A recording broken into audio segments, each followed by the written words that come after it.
Thank you so much for staying tuned. You're still watching Game On here on News Central Television.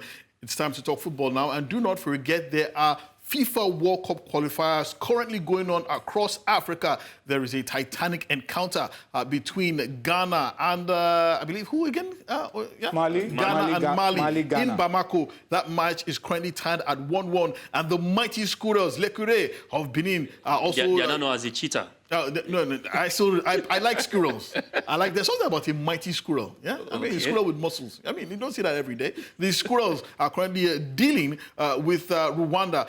They are currently leading by a lone goal. But we'll get to that in due course. But joining us now is a very interesting gentleman that has been pretty much stirring up, the football fraternity in Nigeria. He's the brains and the convener behind 54 Football X. Well, it's a platform dedicated to providing a vibrant arena for fans across Africa to enhance their engagement with the game, as well as invest in its development on the continent. Whether you're a seasoned supporter of a top-tier football club or a fan of your local club in your area, or simply appreciate the joy that football creates, 54 Football X is looking to bring the passion out and reward football closer and bring football closer to home.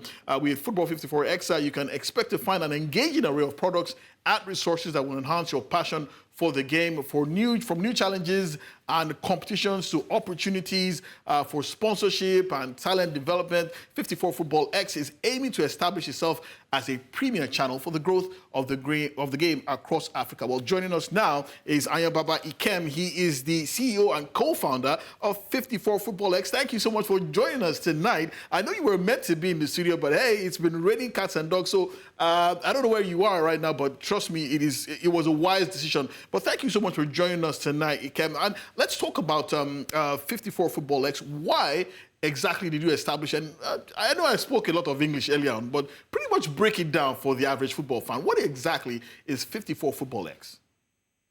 No, thank you, Babatunde, and thank you for forgiving me for not being able to make it in the studio. I'm sure you guys understand the way Lagos is. We do. And good attempt at saying 54 Football X. I know a lot of people always miss the mark trying to say the full name, but I think you did a fantastic job. Thank you. Again, thanks for having me.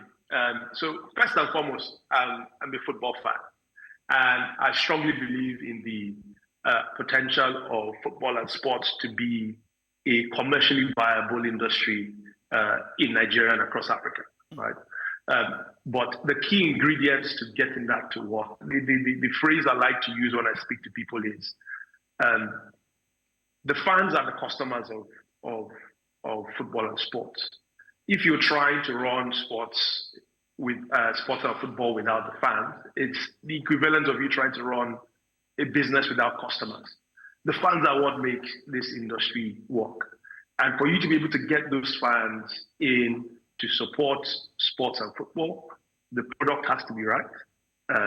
The coverage of the game has to be right to ensure that the fans are seeing a quality product. Everybody watches the Premier League, La Liga, the Bundesliga, Ligue 1. Everybody now knows what a quality product looks like. So we can't wishy-wash our way through to try to attract the fans back.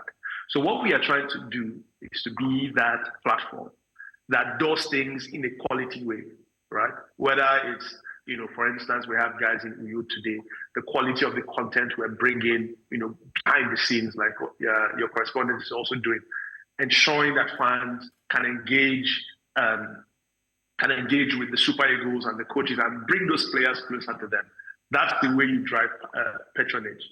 Over the weekend, I was at one of the festivals where we were watching Madrid, the Champions League final, Madrid versus Dortmund. And it just astounds me the level of passion people have for teams and players and, cities that are so far away that they might never go to. But the reason for that is because there's so much visibility for those teams. And until we start doing that, we will continue to import our football, right? So we need to move to a place where we are packaging our football beyond just what happens on the pitch. We need to package our football the right way to ensure that fans can connect, there's consistent patronage, and then we can then start exporting our football and sports to the world. Okay. And that's why we have started 54 Football X. Okay, so if I get you correctly, you're pretty much like it says on the screen, you try to bridge that gap between football and fans so that they can enjoy and experience the game in a different way. So what exactly is football 54 Football X trying to do? You're not a broadcast station. You're not exactly streaming matches live, but you're providing quality content, trying to help ensure that Nigerian football fans engage with the game in a different kind of manner. So what are you doing differently from what the average platform is doing? Okay, so there are a couple of things we've done. So as you've said, we are going behind where we are focused up till now is going behind the scenes to bring to fans the things that they will not see on people who are streaming, and the going beyond just the 90 minutes of football, right? So what is going on behind the scenes? How do I ensure that, for instance, in the NPFL, everybody, fans in Nigeria know who the coaches of Remo Stars, Sporting Lagos, Enugu Rangers, who they are, right? That goes beyond just what is happening over a 90-minute match, right? So, bringing that connection with them, doing interviews, we've done some partnerships with some of the NPFL clubs. So Remo Stars, we're sponsoring their man of the match. After every game, there's an award, there's an interview that we put out. We've done the same thing with Ikorodu City in the Nigerian National League. Again, bringing those players closer to the fans. Who was the most outstanding player? Over every match day? In the case of Ikorodu City, is the player of the month. So who was the most outstanding player for Ikorodu City, who are now in the Nigerian National League playoffs? On every single month, who was the top player, right? These are the things that make fans connect much closer to teams beyond just what happens on match day. And obviously on match day, we also have our correspondents who go there, provide on social media the highlights of games. People can see what is going on, the interviews, the arrivals of teams. I'll give you a very classic example. At the beginning of season, if anybody told me Doma United had one of the most passionate fans in the NPFL, I'd have told you a lie, right? Nobody, because the visibility is not there, right? But because of the work we have done, everybody now knows the sort of support that team has in Gombe State. It's incredible. And I think this is the story that we need to continue to sell to drive people to know that actually this league is working, and in certain parts of the country, there's so much passion for those teams, and it's time for other teams to sort of imbibe that when they see what is going up in Gombe, going on in Lagos. And the guys in Plateau, in Kano, Kano is another very passionate place in Katsina, in Benue State, can then say, hang on guys, we need to step our game up. Okay. Well, it's wonderful that you're actually joining us tonight, because, of course, the guys in the studio and I, we are looking forward to what promises to be a huge game tomorrow night at the Godswill Akpabio Stadium, where the Super Eagles face old foes, the Bafana Bafana of South Africa. But there are also matches currently being played across Africa tonight and the FIFA World Cup qualifying series across Africa. Let's quickly bring you up to speed regarding those matches that have currently been played all across Africa. There you go. On your screen, it is Guinea-Bissau and Ethiopia playing out a goalless draw. Egypt also currently playing out a goalless draw with Burkina Faso. 2-0 up at Egypt 2-0 up. Oh, yeah, Favor, I think you have the latest scores. You want to help us out with that? All right, Egypt are 2-1 now. It's currently 2-1. Okay. But for Burkina Faso, yes, they've been able to pull one back. So, but currently, keenly contested game right there, of course, Egypt. And not forgetting Guinea-Bissau playing out a goalless draw. And then the game between Mali and Ghana is currently 1-1. 1-1, okay. Ghana did equalize some minutes ago, and of course, Mauritania lost to. They're currently losing to Sudan 2-0. Senegal. I think that game is actually done, I think. But Senegal, yeah? You were talking about Senegal? Yes, Senegal currently leading 1-0 against DR Congo. And in the group of C, which has, of course, Benin Republic and Rwanda, it is Genotro's Benin Republic leading 1-0. The mighty Squirrels. Yeah, against Rwanda. And that's, of course, a major tax for Super Eagles of Nigeria. Well, what about the other scorelines? I think that Libya also playing Mauritius, Algeria versus Guinea. You want to tell us about those ones as well? Yeah, it's full time. Libya leading 2-1 against Mauritius. That's a win for Libya. Okay, so that's the results of matches played across Africa. But here in Nigeria, the South Africa men's national football team, the Bafana Bafana, are now in Uyo. Of course, that is the venue of tomorrow's night's massive encounter between the Super Eagles of Nigeria. It's a Group C World Cup qualifier. And according to the South Africans, they claim that their trip had been unnecessarily elongated and it had taken them nearly 24 hours to get to their destination. But the Nigeria Football Federation has countered the claim, insisting that the South African delegation had no reason to cry foul. They didn't tell them that they were coming to Port Harcourt, blah, blah, blah. But our correspondent, Onyinye Obaro, she caught up with NFF President Ibrahim Guzo earlier today, and he actually cleared the air regarding that, and also regarding the absence of Daniel Mokachi from the team. And also, she was also at the press conference, the pre-match press conference that was held by the Super Eagles of Nigeria and the Bafana Bafana of South Africa. Let's quickly take a listen to those videos. Well, I don't understand what you mean by completion about the squad. As far as I'm concerned, I know we have a complete squad. Don't forget, Nigeria is a very big country that has a lot of talent everywhere in the world. So as far as we are concerned, we have a complete squad right here in Uyo as I'm talking to you. And by the grace of God, we are ready to face the challenge tomorrow. And I want to use this medium to assure Nigerians that by the grace of God, we are going to come out victorious tomorrow. Nobody slept at the airport, so you should verify your story. Their aircraft landed in Port Harcourt for them to go through immigration process. You know, Uyo airport is not an international airport yet. So after their immigration process, it was late in the night. There was no way they can fly to Uyo because there are some repairs going on, which every airline company is aware of. And then basically we try to make sure that we give them a comfortable place to put up the night. And today by 9 a.m. we took them back to the airport and they were now in Uyo. So everything is fine. Nobody slept at the airport. Thank you very much. I think that strike, the strike affected just 2 players. I think Iwobi and, 3 players, Maduka, Iwobi and Lukman. For the rest, I think everybody,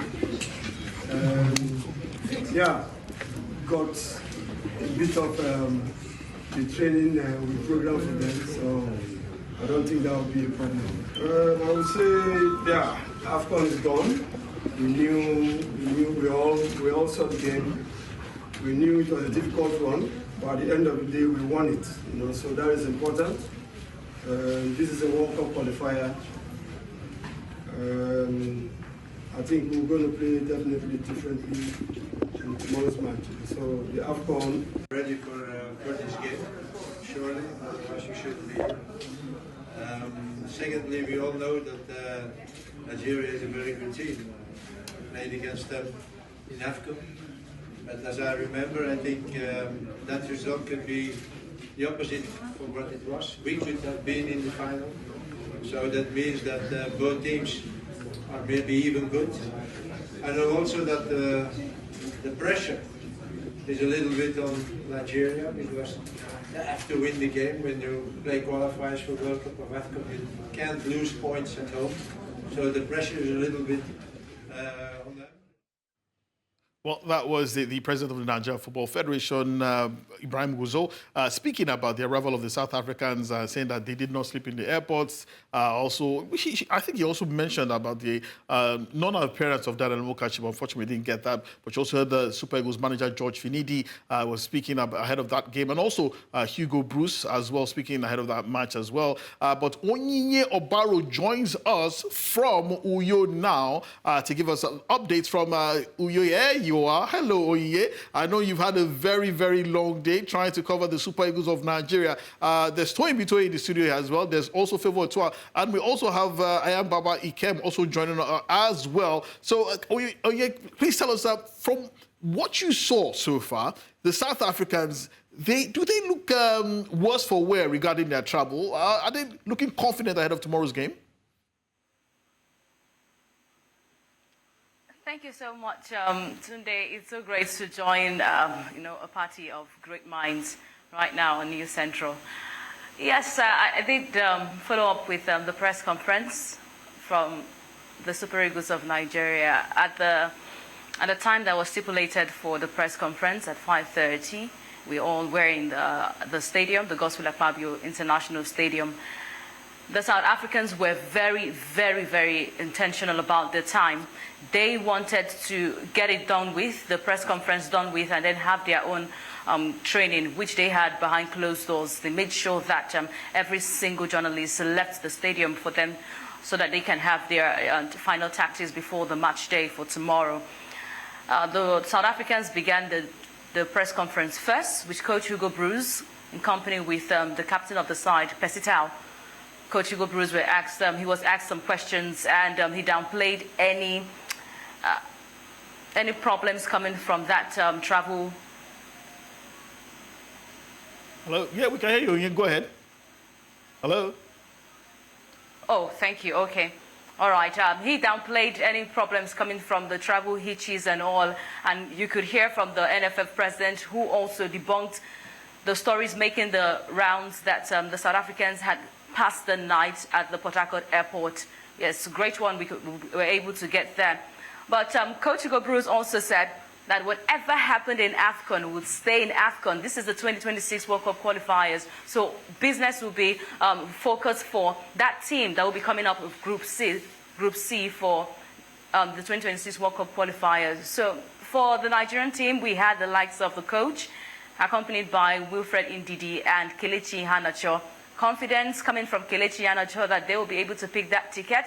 And the coach saying he downplayed the fact that the NLC strike affected the team. He only said Alex Iwobi and Ademola Lookman were the late arrivals in camp, and they have been inculcated into the team plan. Okay. Well, Tony, I think you have a question for her. Yeah, well, how are you guys building up to that game tomorrow? You know, it's a very unusual time, 8 p.m.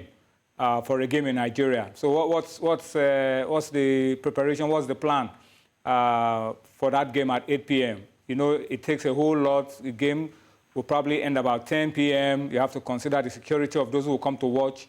So how prepared are we for an unusual kickoff time? For me, I'm totally going to guard my lungs here. I know that it's an odd hour, 8 p.m. is an odd hour, but we had a conversation with a member of the board of the Football Association of Akwa Ibom who says that we shouldn't mind the 8 p.m. because the Gospel Akpabio International Stadium is capable to host that the match at that time. The floodlights are in good condition, the stadium in good condition, and there will be no problem hosting the match at 8 p.m. He had given a pass back to the Gospel Akpabio International Stadium, but I will be guiding my lungs, making sure that I'm able to get all that I can at that odd hour. You know, it's a rush hour. A lot of fans are already picking up their tickets as we speak right now, making sure they do not want to miss that crucial encounter by the Super Eagles against the South Africans. Yeah. Okay. So all hands will be on deck for that 8 p.m. kickoff time. Okay. All right, Onyechi, great job so far. I mean, you've been able to watch the training sessions of the Super Eagles of Nigeria. We don't have Tris Ekong, no Victor Osimhen. Do you, by chance, have an idea of what the starting 11 will look like tomorrow? Of course, that will be in the hands of the coach of the side. But if I'm to look at the training so far, I would say from the back line, we can say Stanley Nwabili will surely be in the starting lineup. He made it early to camp away from the likes of Maduka Okoye, who is returning to the Super Eagles fold. Yes, we saw his stellar performance at the African Cup of Nations, so he should be able to man the six against the South Africans, being the fact that he also plies the straight in the South African PSL. We have confidence that maybe Coach Finidi George might give a chance to Benjamin Tanimo and also Shemi Ajayi to also pair from the centre-backs. We've got the likes of Calvin Bassey, who was also fantastic at the African Cup of Nations. And maybe get to pair the likes of the Enugu Rangers guy, Kenneth Igboke, also at the back. In the midfield, sure, Wilfred Ndidi returns after that injury layoff at the African Cup of Nations. We have also Frank Onyeka, the machine, of course, in the middle. The pairing will not be bad for Coach Finidi George, of course. Not forgetting if we have Kelechi Iheanacho deputizing to play deep, of course, for the likes of Wilfred Ndidi and Frank Onyeka. Up front, Victor Boniface is back. Ademola Lookman, who is the starman for the Europa League, is also an arsenal for Nigeria. Samuel Chukwueze should be able to fill in the spot of Moses Simon, who is not present here, recuperating from an injury he picked up, of course, from the league, in the French Ligue 1. So these are the options, and we're hoping that Finidi George can be able to put these options to work when we see that starting lineup when he releases tomorrow, which I'm going to give you the scoop and the updates here all live from Uyo tomorrow. Okay, Onyinye Obaru, thank you so much for your time. I know you've had a really, really long day. I think you should get some rest because probably promises to be an even longer day tomorrow as well. Thank you so much for your time. We still have Ayababa Ikem joining us here in Lagos. Ayababa, of course, I'm sure you've been keeping a close eye on that game. You probably have people designated to cover it for 54 Football X as well. It promises to be a really tough game. The last time we played South Africa, we needed penalties in order to separate ourselves. The last time that they played in Uyo in 2019, they walked away with a 2-0 win. Just how tricky is this game, considering the fact that Nigeria is currently third in the group, no wins after the first two games against Benin Republic and Rwanda. If we slip up, is this the end? Well, look, I'm super excited about the game. Each time we play South Africa, the energy, the rivalry, the banter is always next level. So I'm completely looking forward to the game. And I'm an advocate for the late game. There's something about playing football late at night, 8 p.m., that just brings up the excitement. And I think it's the right steps. Football under lights is beautiful. I'm hoping that we can have more stadiums across the country, like we have in Uyo, that are able to do this. But coming back to the game, I think, for the first time in a very long time, I'm really excited about, the quality of the players we have in our team. Like we now have guys who are now, performing at the highest level of football. I mean, you saw Ademola Lookman in the Europa League final. You saw Victor Boniface and Nathan Teller in Germany doing so well. You have Kelechi Iheanacho and Wilfred Ndidi, who have just gotten promoted back to the English Premier League. So I think we are stocked up with these players, right? And it's just a question of how do we make these guys gel into a team. I'm really excited to see Finidi's first starting lineup. I had an idea in my mind, but with just hold your thought. I'm going to ask you for your own starting 11 as well. But I nearly have to get to Twain very quickly. Of course, I have no problems with an 8 p.m. kickoff. I think it's fantastic. I think absolutely. The reasons we didn't have it in the past was because we had challenges regarding electricity supply. 8 p.m. is really great. Those are the challenges. But look at what is happening at the Lekon Salami Stadium in Ibadan now. Shooting Stars play their games at night, and it's a packed house. Night football is always exciting to watch. But my problem is there's a 90, according to the weather forecast, there's a 90% chance of rain tomorrow on Uyo. If the heavens open up, God forbid, that turns the game into an equalizer or stuff. No team can really display on a waterlogged pitch or on other rainy conditions. Even if there was no rain, the Gosis Akpabio Stadium is an equalizer any day. Because the top is that good. It's a lush green pitch where if you want to play football, you play football. So there's no home or away on that pitch. It's a lovely playing tough. So rain or no rain, we have to go out there, give our best to win. And I want to urge the fans tomorrow to go out there to support the Super Eagles of Nigeria. If the goals do not come early, be patient, keep supporting until the goals come. Okay.